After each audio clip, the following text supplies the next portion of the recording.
Good morning, everybody. Good morning. Psychedelic nonprofit civil rights attorney Greg Lake here with the EntheoSK channel. We are blessed and highly favored today. I see I have a lot of my people here in the chat, which always makes it for such a blessed morning. We've obviously already been talking over there before the show. Good conversation going. I love it. It always helps me to see my core people here. It gives me more confidence in doing the show. So thank y'all very much for all that support. You know, mornings matter. This show is the most important in my life because it really reflects me. So I take it very seriously. So as you can see, I'm here in the Eagle's Nest. This is my studio. The mornings that I do this show, I get up about 4:30. I come up here, drink a cup of coffee, and I start to meditate and just kind of feel into like what the subject matter is going to be.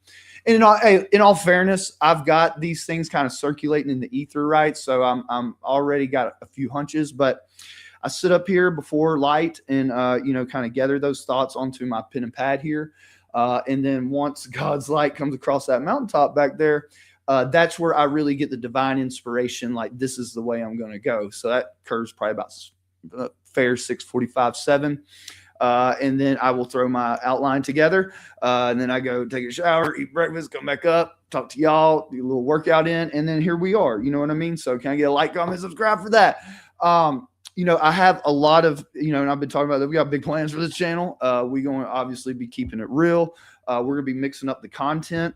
I think this weekend, I'm actually going to do a lecture video about the freedom of religion under the First Amendment, how that expanded through the Supreme Court during COVID, and what that means for particularly people who use entheogen psychedelics as part of their religious practice. Now, this channel, this video, yes, we're going to be talking about psychedelics. It is not encouraging or promoting or in any way telling people that you should be out there using psychedelics. Obviously, they are illegal under the Controlled Substances Act. So unless you're operating within a licensure or an exemption, probably don't want to do that. But science is science, right? Science is science. We're going to be talking today about a study from a good expert friend of mine, Dr. Peter Hendricks at the University of Alabama, Birmingham, who, in my opinion, is perhaps one of the most preeminent psychedelic medical scientific scholars of our time.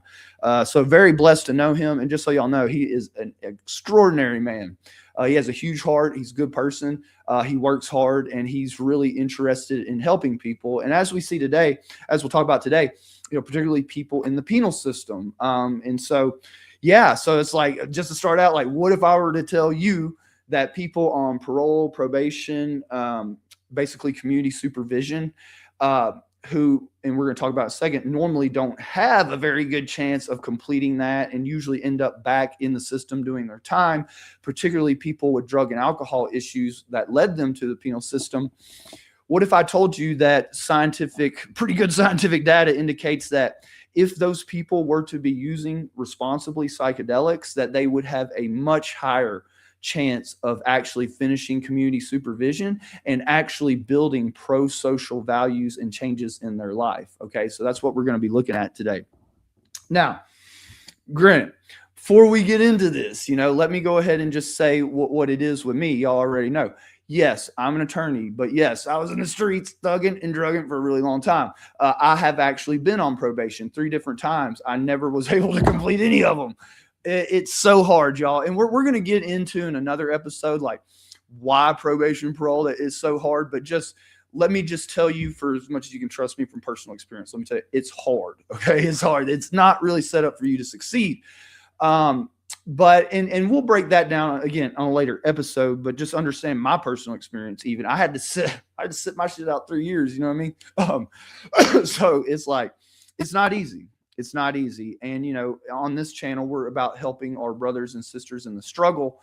A lot of it has to do with addiction issues, right? It's not that these people are necessarily going out and like committing new crimes per se against other people. They're struggling with addiction. They're struggling to make their probation payments, their drug test, all that stuff, right? And so what we've learned over time essentially is that the pressure that's put on these people through the system, through community supervision, is not the way. It does not that pressure does not create rehabilitation or change, which is the fundamental premise of the prison system and the correctional system, period, in the story. So I think it's pretty clear that it's not being successful in what it's set out to do. In all honesty, I'm gonna read y'all some statistics. I got them from ChatGPT. I haven't followed up on these, but seems kind of right to me. Approximately 66% of released prisoners are rearrested within 3 years, probably usually on parole. 82% within 10 years. And over 50% of people on probation fail to complete it successfully. And I bet the number is probably higher than that. The reality is the majority of people who enter that system, it's a real meat grinder, don't make it out. They don't make it out. The majority of people do not make it out of that system. I've done it by the grace of God's love and light. I feel so good that I was able to transcend that. But at the same time, it's also now up to me to bring this stuff to light to y'all. So that way we can start having the deeper discussions. And we will. So just so y'all know, the way that I'm really presenting these issues to y'all now is really kind of surface level.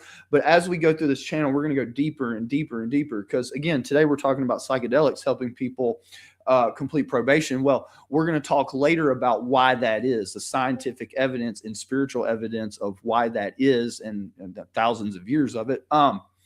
We're going to talk about that, right? So that'll be like the second layer. And then we'll come back and we'll have a little bit deeper conversation about, well, how could we potentially integrate these things? So I just want to give that context to you. But yeah, and then, so right here on my notes, it says, probation is supposed to be a rehabilitative alternative, right? Look, people are so aware, ladies and gentlemen, of the failure of probation that my experience as a lawyer, there's a lot of people that will say, I don't want probation. Let me just go sit it out, because they know it's a bigger hell and a grind out there trying to make it work under probation than it is to just go sit down for a year or two or whatever, it's just the reality of it. And quite frankly, with my experience, right, when people say that to me, when I represent defendants that say that to me, it's kind of refreshing, because to me, it's actually like the most intelligent move, to be quite honest with you. Like, I think at the end of the day, the people who do that end up wasting less of their time. So that makes sense, to like just be able to come out free. I had to do 3 years to do mine, but coming out just free as a bird felt great. It felt great. Like I didn't have nothing over my head. So God bless for that. God bless for that. But again, the system's not just failing to rehabilitate people, but it's like actively recycling people. And again, these are our tax dollars, right? We got to sit back and think in a moment. I think it's not a hidden secret here that like we're going to need some fiscal responsibility coming up. And I think today, kind of the idea that you might be able to get is that, man, using integrating psychedelics responsibly into this system could help us not have to pay for all these people to go to prison, to get them more pro-social, get them employment, et cetera, et cetera. So, but again, we'll talk about the numbers and stuff like that. I'll pull up. I don't have that actual copy on me, I don't think, of this study per se. I could probably get it from Dr. Hendricks, but we're not going to go that deep into it. We're going to pull up the abstract here in a second and take a look at it and just put it into context for y'all. But again, system baseline, the majority of people fail through probation, parole, community supervision. But as we're about to see, there's a big change whenever people actually integrate using psychedelics. And again, I got to be true with y'all. This isn't, they're not doing this within the context of their probation, obviously, right? They're doing this presumably illegally, unless they're doing it religiously, that's a whole other can of worms we're going to get into. Okay. But let me pull up this abstract here. So again, the name of this study right here, y'all, is Hallucinogen Use Predicts Reduced Recidivism Among Substance Involved. So, and again, these numbers here really primarily focused, I believe, if I'm reading into this correctly, in my conversations with Dr. Hendricks about it, but it's like people who are in the system because their addiction caused their crime, whether they got caught with it or they did like shoplift or something. So it was really focused on those people primarily, but still, those seem to be the ones, like me, with addiction issues in it, that have the hardest time. Okay, so I think this was a very pointed selection here. Again, this is a study by my very good friend, expert witness for me many times, Peter Hendricks, who's at the University of Alabama, Birmingham, a very learned scholar, in my opinion. he just does good science, man. And let me tell you, he comes off really good on a witness stand too. I love him. But let's just read the abstract. It says hallucinogen-based interventions may benefit substance abuse or substance use populations, but contemporary data informing the impact of hallucinogens on addictive behavior are scarce. I can tell you it can be profound impact on addictive behavior.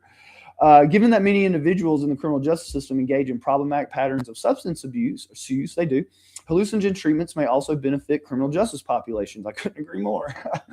However, the relationship between hallucinogen use and criminal recidivism is unknown. In this longitudinal study, we examined the relationship between naturalistic, and I think what he's meaning by that is like people using hallucinogens just kind of in the natural way that they do them, not like in a structured clinical setting, but just like out there, at their home or in the, camping, wherever they're doing it. So just wanted to explain that. And recidivism among individuals under community correction supervision with a history of substance involvement. We found that hallucinogen use predicted a reduced likelihood of supervision failure, i.e. or e.g. noncompliance with legal requirements, including alcohol and other drug use, while controlling for an array of potential confounding factors. The odds ratio comes out to about 60%.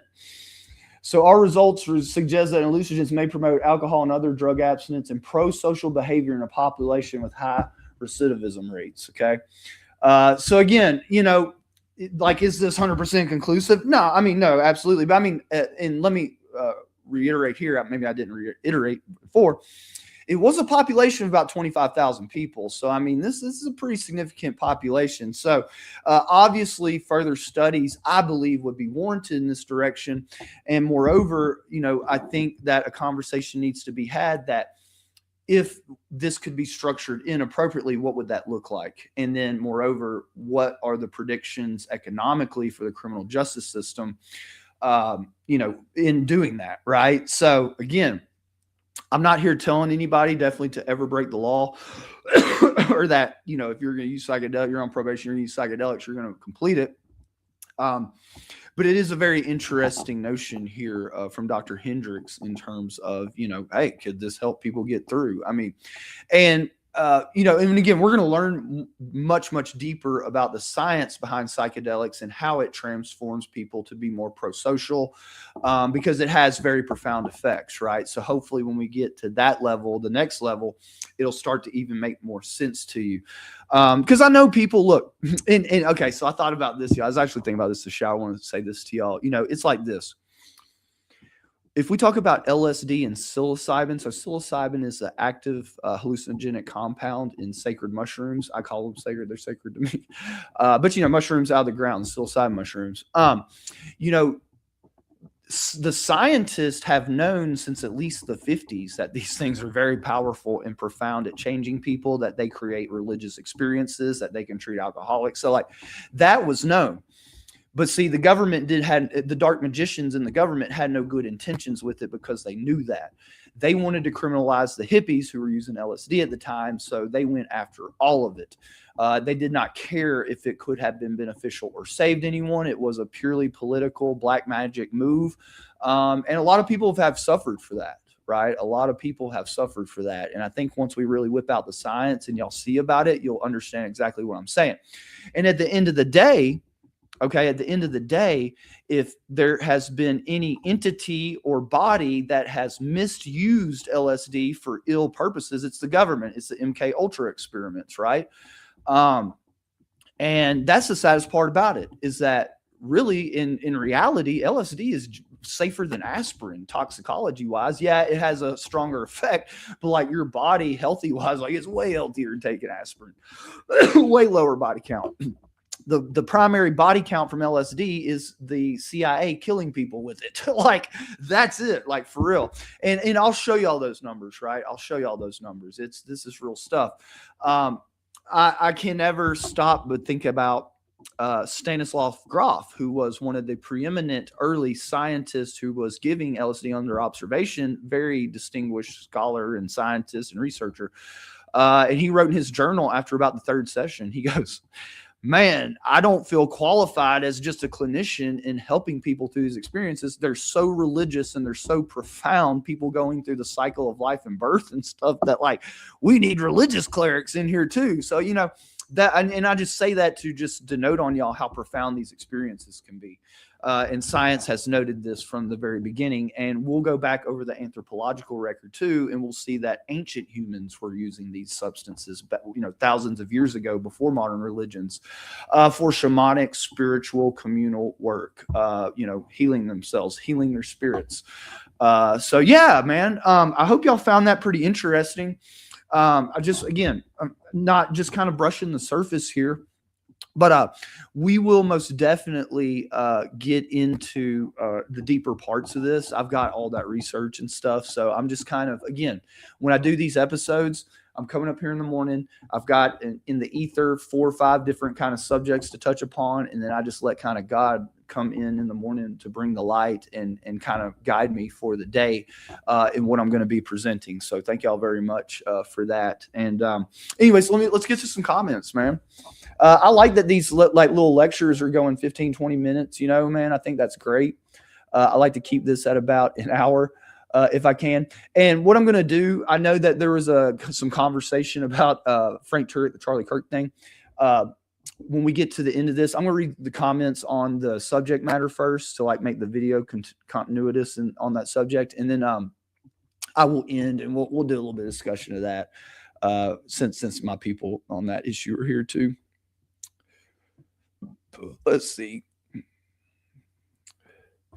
Debbie, most people I think that keep reoffending have the dark side. Well, of course they do. Yeah, of course they have the dark side in them. But that's what I'm trying to tell you.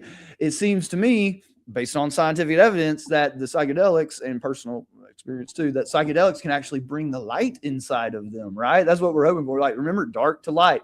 And so if you don't believe it yet, Debbie, keep coming back, because I'm going to convince you by the time all this is over that, yes, psychedelics can help people see the light. They surely can. Scientifically verified.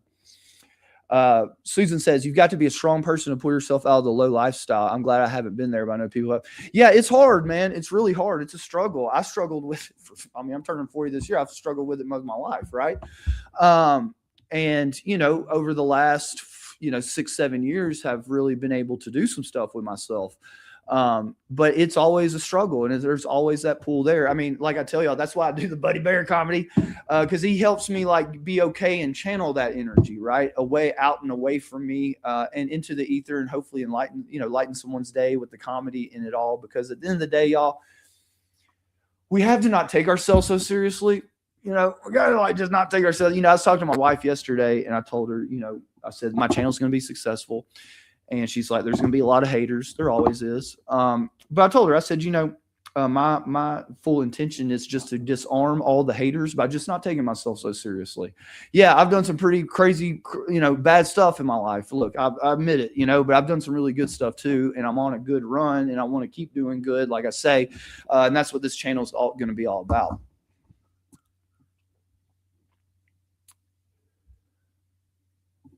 Let's see. Sending young offenders for drugs to prison only makes them worse. Oh, what, man? Oh, well, yeah. Debbie, you said a mouthful there. Yes. So when you go to a jail or a prison, it's time to be violent, like to survive, right? That's just the way that it is. I mean, my elementary school was like that, but still, a lot of these drug offenders, and I'm not going to speak for all of them, but dude, a lot of these people are really just trying to like provide for their people and not ask for a handout, right? And are mostly just engaging in consensual transactions with adults. You know what I mean? Like between two adults, it's really no different than you go into your pharmacy or out your liquor store, hell, your grocery store, right? And in reality, that's the kind of transaction that it is.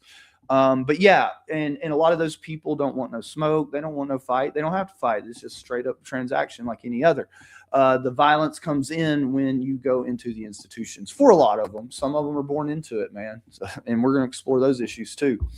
Yeah, it's sad all the way around. It is. 2 wrongs don't make a right. You know what I mean? 2 wrongs don't make a right. And I see that y'all agree with that. Y'all agree with that. Yeah, it's sad, man. It really is. I've seen a lot of youngsters who have a good heart, good head on them, go into the jail 1 or 2. And when you're on the streets, right? When you're out there thugging and drugging on the streets, ladies and gentlemen, going to jail, being violent, like those are badges of honor out there, because it's less likely people are going to try to cross you out there. Like your reputation as being crazy and unpredictable and violent, in a lot of ways determines how successful you're going to be in the drug game, right? Again, definitely not recommend anybody go down that road, right? Like, and that's another thing I want to tell everybody. Disclaimer here. Me talking about my life story is out of an abundance of caution to you, your kids, everybody. Do not make the poor decisions I talk about here that I have made in my life. That's why we're going to be talking about them. So I'm not glorifying anything by any stretch of the imagination. Buddy, quit it. Quit glorifying the streets, buddy. We're not glorifying it here, but we're going to talk real about it because I've been there, for sure. Here we go. Going to confess, I've never done mushrooms, but I have done acid when I was a teenager in the early 70s. So, yeah, man. Hey, you're my religious elder, Susan. Saw the movie The Exorcist driving through a while, and well, I wouldn't have done that. But hey, sounds like you made it out okay. But let me tell you, Susan, context matters with these things. And like, if you were in a really good, proper place, like you probably would have had a completely different experience with it. It's all about intention too. Like we were talking yesterday, right? It's all about intention. What's your intention in doing this? Do you want to heal? Do you want to go look at your trauma and transmute that, get right with the Lord? Like you can have those intentions and do those things with psychedelics. I'm just in my experience, right? My experience. And that's not saying to go do it, but it's just been my experience and watching other people too. And I've had some pretty, I've had a lot of these experiences. Debbie, Scout, I've done mushrooms, not acid. Yeah. Hey, I gotta admit, obviously this is my religious practice, right? So I always gravitate towards the mushrooms. Like I just always have. They speak to me in that way, and bring me that divine love and grace into my heart. At least, depending on how my life's going, at least momentarily, right? So yeah, they're very special to me. Very special to me. I must admit. Susan, same here. I did a lot of LSD back in the day, and to tell the truth, if somebody walked into my door of mushrooms, I'd do them. Debbie, I think you wouldn't be going. Look, and this again, not promoting anything, but Debbie, I think I know you pretty well now, and I think you'd be okay. But again, that's not promoting or telling you to do it. Just my personal, not professional opinion. All right. God bless you. Let's see. Debbie says, mushrooms are awesome. I never did get peyote though. Yeah. I've been to some peyote meetings, in the TP. They're very powerful meetings, and I'm not going to go off on this, but Native American church, in kind of a superficial way, and I say that, but they integrated some Christianity elements into it, which they still do to this day in the ceremony, by the way, just so y'all are aware. Really to help get them quote unquote government approval. And we're going to dissect all that in this channel for sure, to practice their religion. So just so y'all know, yeah, there are still some Christian elements within the Native American peyote meetings. We'll talk about mescaline and peyote. I love to grow cactus, not to consume. I'm just a big cactus guy. I love cactus. Just the plants themselves are incredible to me. I'm gonna look into doing some cactus here in the mountains. I'll probably have to bring them inside during the winter, but I'll bring them in the studio. I have my cacti in the studio with me. That'd be awesome. Yeah, here goes Lisette. What up, Lisette? She goes, Susan, my goodness, talking about Susan taking LSD and going and watching The Exorcist, the drive-through. She says, my goodness, that must have made you paranoid and scared. I mean, yeah, I'm glad you made it out in one piece, Susan. God bless you, man. Lisette says she hasn't tried mushrooms either. So I think, man, one of the episodes that I've got written down is about my first book, which I told y'all is about the science surrounding the psilocybin research. And then I also want to do an episode about the story leading to why I wrote that, because that's profound too. So we'll do that. That's actually one of those in the ether right now on my pad. So that'll be coming up soon. I think if you're in a great mood, then you wouldn't have a bad trip. No, and Debbie's right. And we'll look at the science behind this, right? This is all proven out in science. The set and setting is what they call it in the science is key. It's key. And I obviously work with people who do it religiously. So they do it in religious settings, which is very, very profound. If you're with a good group of people with a procure religious spiritual setting, like we were talking yesterday, Palo Santo and stuff, yes, you can have a very incredible life-changing experience. Now, that's not to say it won't be tough at times, right? And that's what people don't get. That's what people don't get. When you have an intention to sit with these substances, and this is not advocating that you do them, but when you have an intention to sit with them to do some healing work, to really like better yourself, and you're serious in it, a lot of times it's not easy. Like it makes you go and leave your body and go relive traumatic experiences, right? But through that, when you face it, you transmute it. And then when you're done with the experience, you realize that you've been able and the thing is that these things manifest in your lives in ways that like you don't realize. But when you take these substances, not advocating that you do in certain contexts, you certainly come to understand what's going on. And then you get the will and the drive to go through the experience, to face it, transmute it, and then you come out on the back end and you feel good, right? And you feel right with the Lord in a lot of ways. My experience in seeing others. So good point there, Debbie. Yes. And again, we're going to look at all the research on this. Debbie, at my age 60, I'd be afraid to, even though it may actually be helpful for my depression. Susan, please stay tuned. We will be taking a look at that. And just so you know, Susan, I actually met with some religious elders of mine who work with these entheogens. They're 80 years old. And they've been working with them for over 50 years. And, you know, I'll just put it to you like this. Just to be in the presence of these people is almost like divine grace. It does. It really feels that way. You can just tell that these people at 80 years old are healthy as a bee and just good with it. You know what I mean? They're just good with everything. Like, yeah, you know, they're not contrary. They're not like crazy. They're like just, man, like you just feel it in their presence. And, you know, my religious leanings through the work I've done with the entheogens have really and also my upbringing too. I was always raised to be very respectful to elders. Like if I didn't say yes, ma'am, yes, sir, I mean, I would get whooped on, you know? And then mix that with working with the entheogens, you get to value your elders. You realize that the elders have the wisdom that the young people need, you know, and so that really has worked itself into my religious leanings. And so, yeah, so I hope that maybe helps a little bit. But truth be told, Susan, I've seen people 80 plus years old work with these things and get a ton out of it. And as a matter of fact, one of the studies we'll look at with the mushrooms, one of the first ones they did were like terminally ill cancer patients, which many of them were older, with just profound effects. I mean, this was like saving their life. Like, it's crazy that you can have like this you can have cancer, have this deep, meaningful spiritual experience, and it literally prolongs your life. It fights your cancer just because you bring in those good heavenly vibrations and healing into your body, and it literally prolongs your life. And again, I'm saying it now. I'm going to bring out the science. I'm going to show you. Okay. Yeah, I'm 59. Definitely wouldn't do acid and mushrooms. I do them. Look, as Susan said, listen, I didn't sleep for 2 weeks. Man, that must have been the pure. Susan, that must have been the pure. You must have got the good. Well, if you would have sleep for 2, you must have had at least some good parts of that experience, Susan. Am I right?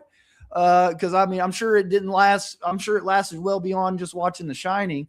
Hopefully, you had a good experience somewhere in there. It sounds like you might have, because you're not like totally like just for analogy, like gun shy. Scout. I never want to go out in public. Well, yeah, you shouldn't be going out in public while you're on mushroom. I mean, now, and again, this ain't advocating for anything or promoting anything, but hey, those music festivals are actually a place where you can be out in public, and it's like really, really like a beneficial time. But otherwise, you know, here's what I'll say too. If the work you're going to be doing with them is deep personal trauma work and transmutation, it probably would be done best in a private setting with 1 or 2 other individuals, just to be on the safest and most beneficial end of that. Would be something that I would personally, not professionally, recommend. But that's not to advocate or promote, but just throwing that out there into the ether generally. Scout, Greg, you seem very centered today. Yeah, so y'all, I got all my levels worked out yesterday. I got everything that I needed, and it had overnight to really set in. And man, I feel good today, bro. I feel good today. I feel back in the lane where anything's possible. I'm about to get this channel blown up, and we are about to have some fun. We're about to do some good. Man, we're going to be happy the whole way. We're all going to heal here. I still got healing to do, y'all. Where y'all are going to be able to watch it front and center. How I get my healing on here in the mountains, Eagle's Nest. Yeah, it happens every morning, right? It happens every morning, y'all. I swear to God, I'm not lying to y'all. When that light comes across that mountain and hits me, I just feel God's presence in my life, and I feel that white good magic just everywhere in the air, just ready to be like taking into my aura, transmuted for good and peace and prosperity all across the world type of stuff, you know. just saying. So God bless that. Gotta get a like. Sorry, I still have a little bit of allergies. Gotta get a like, comment, subscribe on that note, man. The time I was living in South Dakota, so Debbie, I live by the Rosebud Reservation. Lakota invited me into their, I can't think of the name right now, but I'll just call it their smoke tent, gave me peyote. Yeah, that's what you call a peyote meeting, the Native American church. And some branches will allow non-Indians in. I don't have any Indian in my blood, but I was in Texas able to sit in Texas and Florida, several peyote meetings, ran by different people. But yeah, it's pretty incredible thing, man. It really is. It's look, they put so much intention into those meetings. I mean, they literally go and chop down just like very specific trees just for the teepee poles. It takes 3 or 4 weeks just to do that. But the whole time there's prayers, intentions going into it. And these peyote meetings have mostly traditionally been to help heal people in their community, people with alcoholism, stuff like that. That is one of the primary objectives of those peyote meetings, spiritual healing for those inflicted. And they're very beautiful. Like I say, it's absolutely beautiful. And then normally, if you're really doing it, they'll have a where they do the it's like when the sun comes up after the end of the peyote meeting, you go into this other like a smoked teepee where they do the hot rocks and they pour water on it and you do chants and you sweat all of it out and then you come back out and it's like you literally feel like you've been reborn. It is incredible. I can't recommend it enough. It's one of those things, y'all. Let me tell you. Whether you have Native American blood or not, I guess it's really geared towards people. And again, it's not promoting or advocating for any one thing, but it's just saying, like, in my view, if you get offered to ever go to one of those things, I don't care what age you are, you got to do it at least one time in your life. It's one of those things, right? It's like you got to do it at least one time in your life. It's that powerful. And I'd be lying today if I didn't say that I use certain rituals and methods from those teepee ceremonies in my personal spiritual practice. And that's a lot of my personal spiritual practice is what we call syncretic, meaning that it is composed of a lot of different religious and spiritual traditions I've integrated into my beliefs and my practices. But that's one of them because it's very powerful. So, Susan says, at Debbie, wow, interesting. Native American people are so interesting to me. They are. Those people had a connection with the natural world, the spiritual natural world here on earth that we definitely have lost. And I think everyone could do a little better understanding what their beliefs and understanding of the natural world are, because it's incredible. Let's see. Scout, I would love to try peyote in the right conditions. Again, not advocating, not promoting. Scout, if you ever get the opportunity to, Scout, look, hey, send me an email, man. Debbie, the Lakotas Nation are great people. They really are. Yeah, the Lakotas are good people. The Native Americans got done bad in a lot of ways, right? They just did. It's just the truth of the matter, and we're not going to get into we compensate them, blah, blah, blah, blah. But, we just need to realize that they've suffered some trauma at the hands of us. Manifest destiny was not good to everybody, but hey, that's not to go into like a major debate on that or anything, just kind of my thoughts on it. And hey, if y'all have a different opinion, please feel free to provide and we can talk. Now you're talking my ex-husband. He was born into it. I didn't like Petty because he had to throw up. Yeah, that's the thing. It's a little bitter. The cacti are a little bitter, man. They are a little bitter. But I'll say this. In the world of psychedelic and theogenic religious practice, yes, purging during the experience, which happens a lot, is actually seen as beneficial. It's like you're purging the negative energy out of your body, and it's like a spiritual symbolic manifestation of that when you throw up. And I definitely believe in that. I do. I definitely believe in that. And back to a point I was making a minute ago is that, ladies and gentlemen, these experiences aren't like 100% euphoric. Like this, it's tough. Like if you're doing it for the proper purposes and intentions and motives, it's going to be tough. It's not going to be fun for the most part. Some of it will be. Some of it you'll feel really good and enlightened and all this, but a large part of it's going to be rough. But as you do the work and you get more experience and you're living a daily good life, being healthy and all that, it gets easier and easier. But again, it's still never like 100% fun because you're either doing the work yourself or you're working with people in your community to help them do their work. So it's not all fun and games with it, right? If you're being serious with it.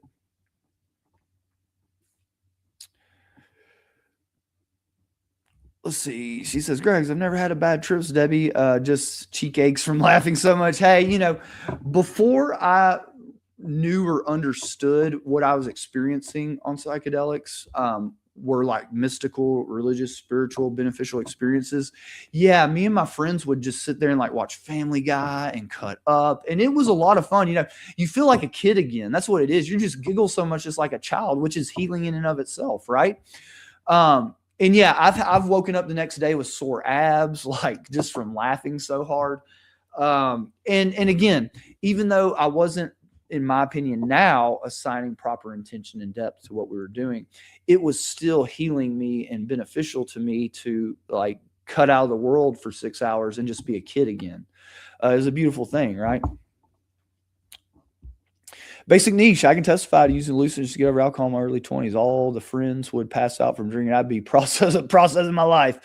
That led to detoxing and yoga and saunas. There you go. Basic niche. Thank you for that. And so I will be showing all the research that proves exactly what Basic Niche has just posited here is absolutely true, scientifically verified. So stay tuned. Like, comment, subscribe. Let's see. He said, also spent the year 1622 on probation for a slew of things. So Basic Niche knows too. I'm sure you understand the struggle then.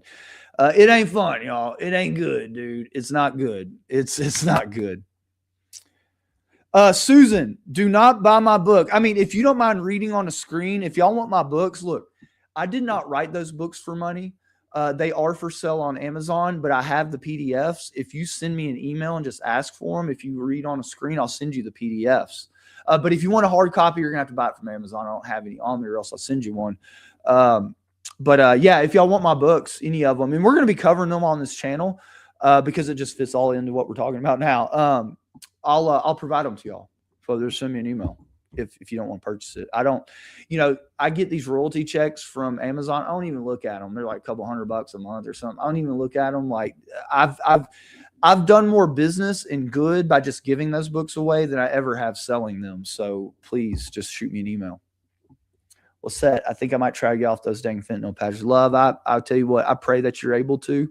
But again, look, I don't say that because I know that if you have them, you're probably in very bad pain. So like, I never would down you or hate on you for staying on them.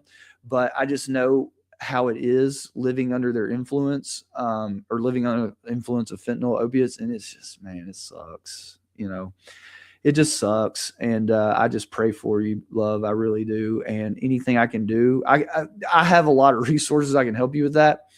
And you have my email. Okay. Yeah, I'll post a link, Scout, if y'all want to buy. I mean, I'll grab it right now while we're on here if y'all want to get it from Amazon. But I'm telling y'all, if you don't mind reading a PDF, just send me a email to EntheoGenicEsquire@gmail.com, and I will for sure send them to you, all of them. So let's see. I'll do psychedelics in mental health series. That's the first one I wrote, so I'll give y'all the link to this. And then copy, put that here. I'm putting it in the chat for now. But I'll once this video posts. Oh, just so y'all know, on this channel, what I'm doing is when I do a live, I'm waiting like 24 to 48 hours for I like post the actual video with the new description and all that for SEO or for, you know, the algorithm purposes. So just heads up on that. Let's see. The law of entheogenic churches. All right, so here's my second book, The Law of Entheogenic Churches. Oh, I don't want to ask Rufus. I want the damn link. Okay, there we go. And again, y'all don't have to go buy these. Y'all can definitely just send me a email and I can send you the PDFs. But, you know, hey, maybe I like to have hard copies of books myself. So I do get that too. But just wanted to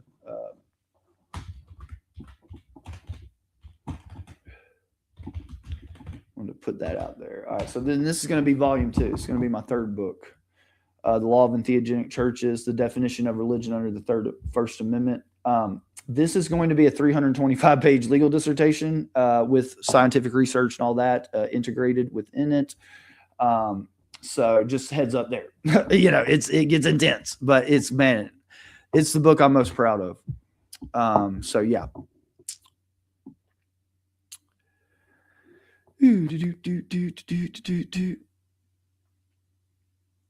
Let's see. Here goes Basic Niche. Tripping in public was my jams. Oh, Basic Niche, we love you, man. We love you, God. Oh, man. I love you too, dude. Oh, dude. Debbie, me too, Scout. I tripped anywhere. Lisette, hope you can. I'm surprised after being on person at morphine over 10 years. I surprised I didn't have pain anymore, and I'm so much clearer. Yeah. Yeah, man. Yeah, those opiates no good, man. Those opiates are no good. So anyways, I'm going to conclude that part of this show. Man, thank y'all for the comments. I love it. I love it. I love it. I guess I'll talk a second. I mean, so before the show, in the comments, y'all are talking about Frank Turek gave some interview at UVU or something and was like being not a good person. Woo! I mean, what do you expect, man? What do you expect from these people? Just saying, my opinion. Like I say, be good or be good at it, and ain't none of them good at it. Even the special forces people or whatever that were around, they were not good at it. In my opinion, right? And now we see them trying to dig out of the hole or trench that they've kind of figuratively dug themselves in through saying too much. I just like, dude, once the facts started coming out and the heat started coming on them, the fact that these people didn't lawyer up was, I mean, I've been racking my brain. Like, why would they not lawyer up? You know? And the only conclusion I could reach that I'm willing to kind of touch upon is, again, not a hard conclusion, but one that I was touching upon, is that because of the current administration, they just don't think they're going to be held accountable. I said it. That was the most reachable conclusion for me at the time, and still kind of is, which says a lot about where we are. And that's not to be political in any way saying that. It's, you know, our system is our system. Democrat, Republican is all a product of the same rotten black magic stuff that this channel is dedicated to bringing to light.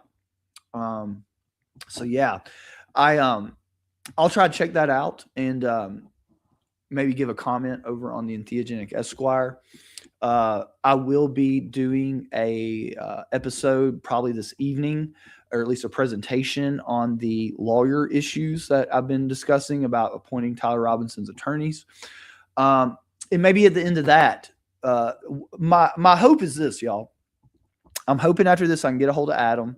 He can agree to come on to my show later this evening, maybe after I give about a 45-minute, hour-long presentation. Come on with me. We can field the questions in the comments.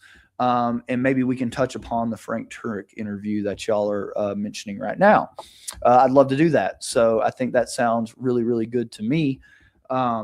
Again, I already have planned to do the presentation on the attorney thing, and so we can integrate Adam and the Frank Turek to the end of that. I think we'll make for a fun episode. I don't know if y'all saw it. I did a short yesterday with Buddy about Barron. I thought y'all might like that if y'all get a chance. And it's also posted on EntheoSK, this channel too. But it's a short I did yesterday. I did 2 shorts with Buddy yesterday, but I did one with Barron. And I tagged him in it and everything. Go take a look at it, y'all, if y'all haven't, and let me know what you think about it. I thought it was pretty funny. I'm not going to like spoil it for y'all if y'all haven't seen it. Let me think. Run about 45 minutes. Yeah, I might go ahead and cut this show here in a second, y'all, and take care of some business, do some things. Yeah, I'll be back this evening with EntheoGenic Esquire. I'll try to get a hold of Adam and make a post over there just as soon as I can about time, content, what we're going to be covering. So that way y'all know and hopefully can make arrangements to be there and see what we can do. I haven't seen anybody do a real comprehensive, or at least for sure an attorney do a real comprehensive discussion of, his attorneys being appointed, what that might mean for, potentially just my opinion on speculation, a deeper psyop, right? Again, I'm not going to be drawing any conclusions for y'all, but I'm going to frame the questions and the issues and the facts as we know them, and then get into it, and we can talk through it, see what we come up with. Because this aspect, just like all the other aspects of this case, except a few, are very, very confounding. And, you can think about it to its logical conclusion at every end, and sometimes it just doesn't make sense. But yeah, we'll sort that out, man. We will sort that out. I love y'all. Thank y'all so much for showing up and supporting. It means so much to me. We're going to keep this channel growing and popping. It's going to be good. I'm excited, and I love y'all. I will see y'all here after a while this evening. Y'all have a great day. Go out there and kill it. I'm going to. We're going to do some workout here in a minute, and we're going to get to it. So anyways, love y'all. Have a good one. Peace.